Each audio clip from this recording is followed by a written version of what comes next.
Président. Si j'ai décidé de prendre la parole une autre fois concernant les débats pour la loi de retour au travail pour les employés de Poste Canada, c'est en raison de l'importance de ce qui est en train de se passer ici.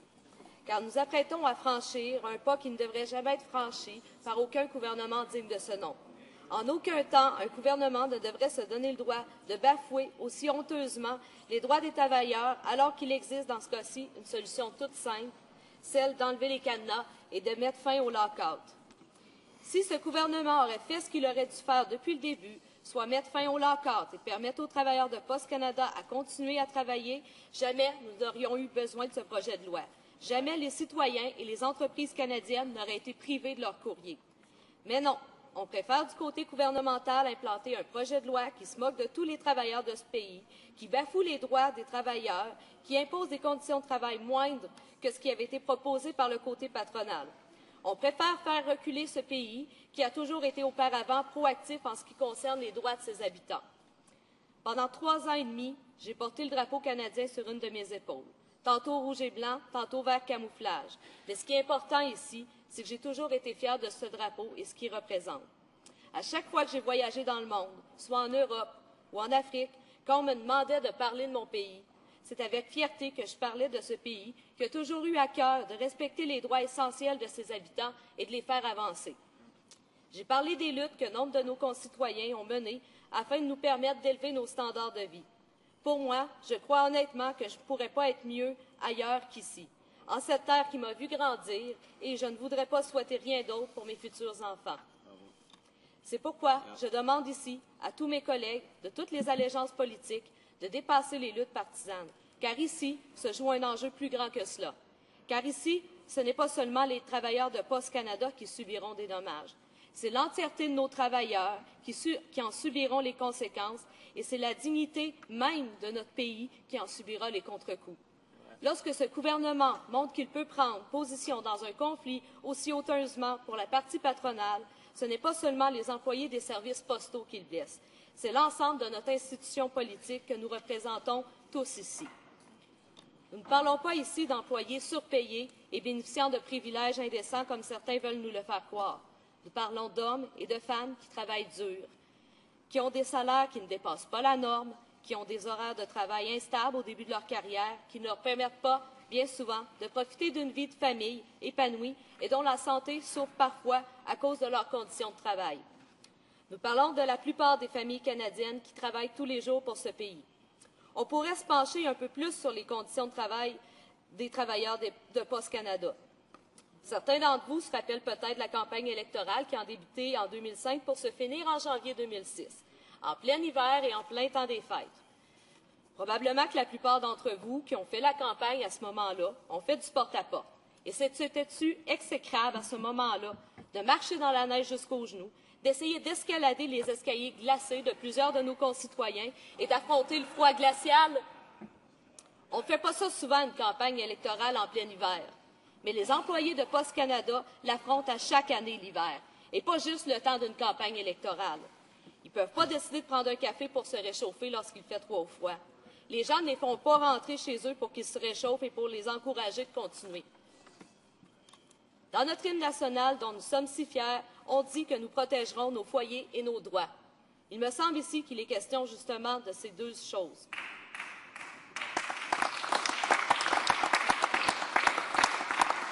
Protéger nos foyers.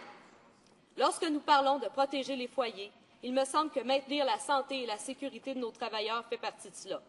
Il me semble que s'assurer que les travailleurs aient droit à une pension de retraite décente, ça fait partie de protéger nos foyers. Protéger nos droits. Lorsque nous parlons de protéger nos droits, il me semble que préserver les droits de négociation des travailleurs de ce pays, ça fait absolument partie de cela. Dans mon travail d'infirmière, j'ai appris que si je faisais les choses à la place de mes patients ou si je pensais à leur place, je n'obtiendrais jamais rien.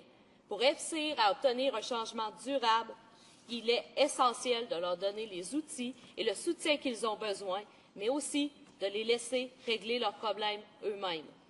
Dans ce projet de loi, ce gouvernement s'immisce dans un conflit qui n'avait pas besoin de cela. Ce qu'ils auraient dû faire depuis le début, c'est de dire de cesser le lock-out, retourner à la table de négociation et trouver un moyen pour vous entendre, pour trouver une position intermédiaire entre les demandes des deux côtés afin d'obtenir une solution plus juste. Une solution juste. Parlons de cela. Dans ce projet de loi dont nous parlons depuis maintenant quelque temps, une chose en particulier est révoltante, la baisse des salaires. Non pas une baisse de salaire imposée par Post Canada, non, une baisse de salaire imposée aux travailleurs par notre gouvernement. Gouvernement qui a le mérite d'être clair sur quel intérêt il est prêt à défendre. Pour tous mes concitoyens qui nous regardent ou nous regarderont plus tard dans la journée, je leur dis une chose, ce ne sont pas vos intérêts que notre gouvernement est prêt à défendre. Prêt à rester des heures durant en chambre en essayant de convaincre le parti adverse de proposer une loi raisonnable et respectueuse. Le respect, Monsieur le Président, notre gouvernement semble l'avoir uniquement pour certaines personnes. Les personnes qui sont à la tête de grandes entreprises, les personnes qui font du profit. Mais le gouvernement ne devrait pas oublier, Monsieur le Président, que le bénéfice fait par Post Canada ne tombe pas du ciel. Ce bénéfice sont le fruit de dur labeur des employés des postes. Et je suis sûre que tous ces employés seront reconnaissants au gouvernement de la gratitude qu'il pourrait leur démontrer. Une gratitude qui pourrait, entre autres, se traduire par une loi qui ne prévoit pas des salaires plus bas que ce qui leur avait été proposé. Je les entends dire merci d'ici, Monsieur le Président. Nous ne sommes pas d'accord sur de nombreux points, Monsieur le Président, d'un côté et de l'autre de cette allée. Mais nous sommes d'accord sur le fait que les travailleurs doivent reprendre le travail pour permettre à tous ceux et celles qui comptent sur les services postiers de respirer. Mais il y a deux façons d'arriver à ce résultat. La première est de faire passer une loi injuste qui met en péril nos acquis sociaux dont bénéficient tous les travailleurs de ce pays. La deuxième est de lever le lock-out et de permettre aux employés postaux de reprendre le travail dans la dignité. Et je suis du côté de la dignité des personnes, Monsieur le Président. Je le demande aujourd'hui, encore une fois au gouvernement, de revenir sur leur position. Pas pour le NPD, Monsieur le Président. Nous ne sommes pas ici pour gagner ou perdre un vote. Nous sommes ici parce que quelque chose nous rassemble. La conviction profonde que chacun de nos concitoyens mérite le respect. Nos concitoyens méritent mieux que ça, Monsieur le Président. Le gouvernement a le pouvoir aujourd'hui de prouver qu'il respecte les citoyens et les travailleurs canadiens. Je demande donc à tous mes collègues parlementaires de tous les horizons politiques, au nom de tous ceux et celles que nous représentons ici, enlever les cadenas et voter, et surtout voter contre ce projet de loi s'il demeure tel quel. Bravo.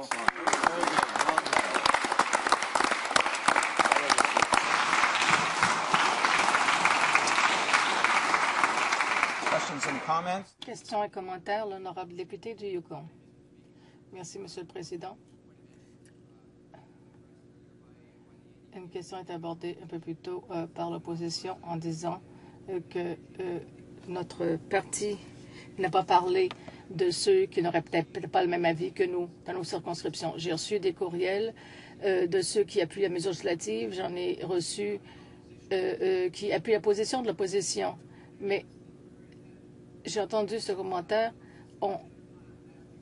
On a parlé tout à l'heure qu'on est encore au 23 juin, mais l'horloge compte toujours les secondes. Et de l'autre côté, les gens font des sous chaque seconde qui passe, mais mes contribuables n'ont pas d'argent. Mais il y a trois solutions, pas deux. Quand l'opposition cessera-t-elle de faire du surplace, de se vanter de défendre les intérêts des travailleurs et nous laisser siéger en comité plénier, au lieu de se plaindre, laissez-nous siéger en comité plénier pour régler la question. Monsieur le Président, je vais répondre ici par une autre question qui, je crois, donne la réponse. Moi, ce que je me demande, c'est pourquoi mon collègue conservateur, qui a la chance d'être dans le lobby des personnes qui ont le contrôle sur la situation, ne parle pas à ceux qui sont responsables de ça pour demander pourquoi n'agissons pas pour enlever les cadenas, pourquoi on ne fait rien pour enlever les cadenas et cesser ce lock-out-là.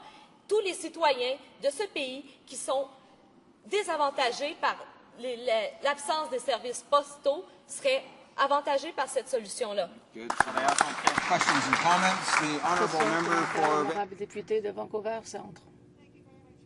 Merci, Monsieur le Président. Monsieur le Président, j'ai entendu discours plein de passion des députés du néo-démocrate. On parle du fait que le projet de loi est parfaitement injuste. On s'en prend aux syndicats. Mais ce que j'entends, écoutez, nous savons que le gouvernement s'attarde à ce que dit le projet de loi. On a dit qu'on n'a rien changé. Les néo-démocrates, eux, ne veulent pas cesser cette obstruction. Il n'y a rien qui va le changer. Mais on ne règle absolument rien entre-temps. Écoutez, quand vous faites de l'obstruction, pour chaque heure qu'on passe ici, il n'y a absolument rien qui se fait. Le courrier n'est pas acheminé, les gens ne retournent pas au travail. Alors,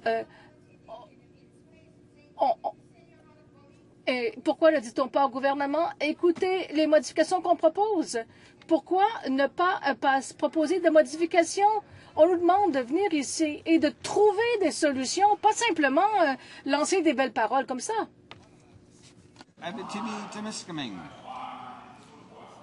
Encore une fois ici, Monsieur le Président, on n'aurait pas besoin de déposer des amendements, de proposer des modifications si ce gouvernement faisait ce qu'il a le pouvoir de faire, c'est-à-dire demander que le lock-out cesse et d'enlever les cadenas.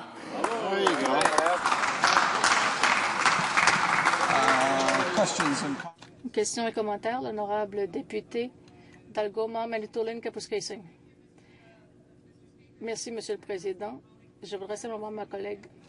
Nos foyers et nos droits. Puis je pense que c'est très important, cette question-là. Sur l'autre bord, on a entendu que c'était des plaintes.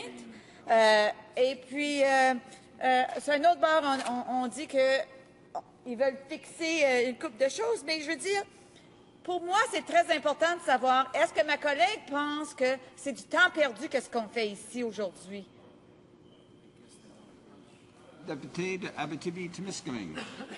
Monsieur le Président, je crois que ce qu'on fait ici présentement n'est absolument pas du temps perdu.